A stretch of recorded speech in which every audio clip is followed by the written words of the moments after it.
Bonjour et bienvenue, voici notre tour d'horizon économique, géopolitique, énergétique et boursier. Nous sommes le jeudi 26 février et pour comprendre comment tourne une planète finance qui voit le CAC 40 au firmament, c'est sur l'incorruptible et nulle part ailleurs et la chronique du jour. Je l'intitulerai alors, la guerre ou le CAC à 10 000.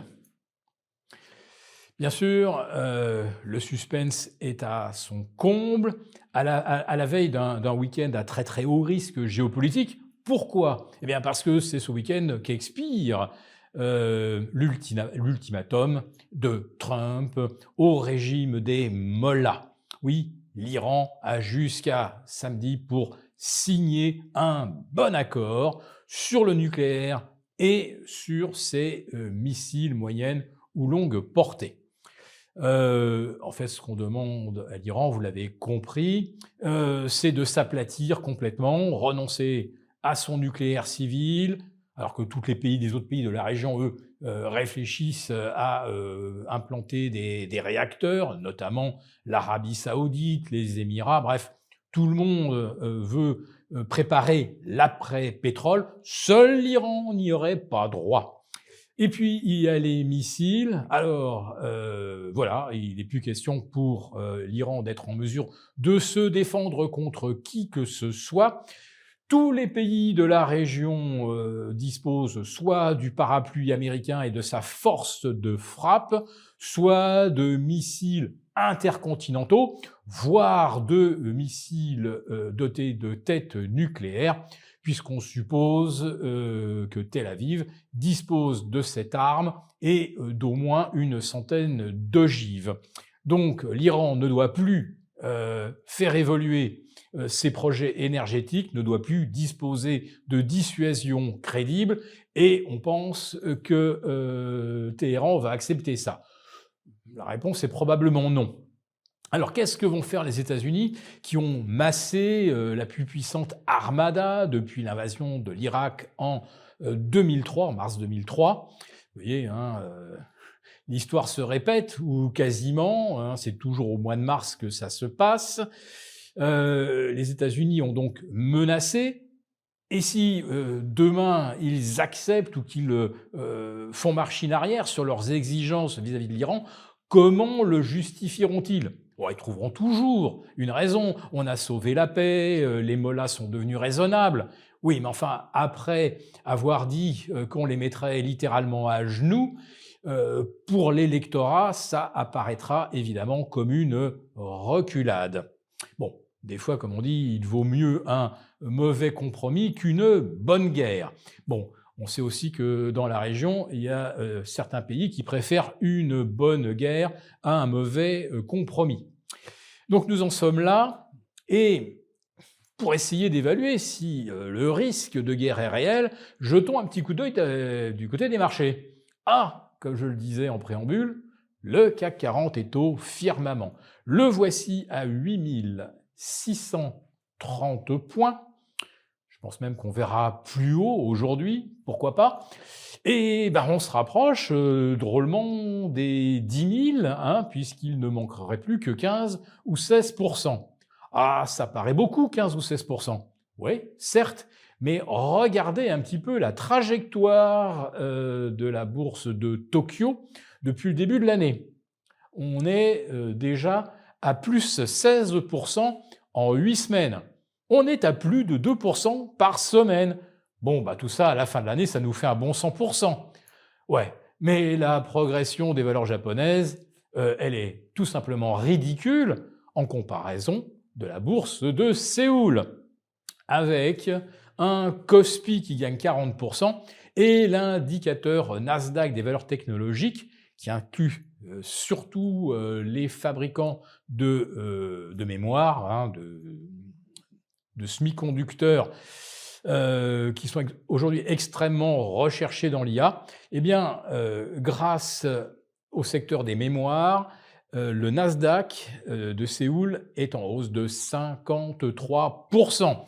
Donc là, d'ici la fin de l'année, à raison de presque 8% de hausse par semaine, on sera à 400% au 31 décembre prochain. En fait, quand vous regardez, non pas Wall Street, qui est en lévitation, mais qui bute depuis presque 2 mois maintenant sur les mêmes résistances. Et quand vous regardez les marchés dits émergents, alors là, vous voyez une courbe qui est littéralement parabolique et quasiment verticale. Alors, certes, bien sûr, il y a Séoul et Tokyo, mais si vous agrégez les autres places, vous verrez que le MSCI World ne cesse de battre des records et que pour les places émergentes, on est en moyenne à plus 20% en l'espace de 4 semaines, en l'espace de 8 semaines.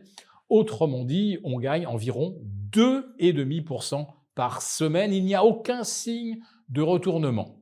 Alors, quand vous voyez cette trajectoire, vous vous dites, mais comment est-il possible qu'on soit en train de se demander si on n'est pas à l'aube d'une troisième guerre mondiale et d'un embrasement du Proche-Orient? Bon, manifestement, les opérateurs les mieux renseignés, et bien sûr, en tête, il nous vient tout de suite le nom de BlackRock. Si BlackRock ne s'est pas massivement allégé, c'est que probablement ils ne craignent pas l'apocalypse. Et puis rappelons maintenant que Larry Fink se retrouve seul aux commandes du World Economic Forum, puisque le président ou vice-président norvégien, Bjørn Brensen, vient de démissionner car son nom apparaît à de très nombreuses reprises dans les Epstein Files. Voilà, donc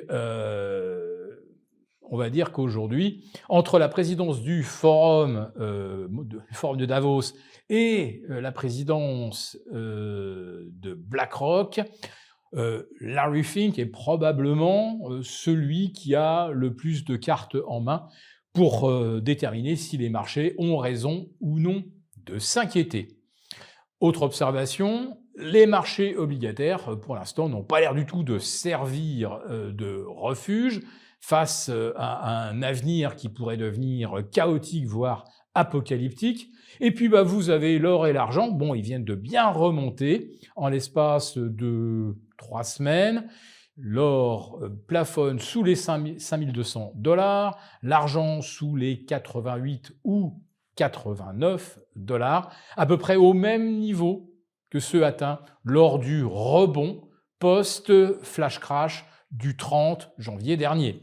Oui, argent tombé à 70, qui rebondissait ensuite vers 90 et qui, depuis, cherche une direction. Alors, je tiens quand même à préciser, comme je l'ai fait pour nos abonnés à la lettre des affranchis ou Trading Lab, que sur l'argent, nous sommes pour l'instant face à un scénario qu'on n'a pas observé depuis 15 ans, c'est-à-dire que lorsqu'il y a une correction majeure après une envolée de 40 ou 50%, bon là c'était beaucoup plus, certes, mais à plus forte raison, chaque fois qu'il y a eu une grosse correction sur l'argent, ça n'a jamais été un one-shot, hein. Ça chute et puis on repart tout de suite pour de nouveaux sommets, comme on le fait par contre sur les actions, où on a une série de reprises en V.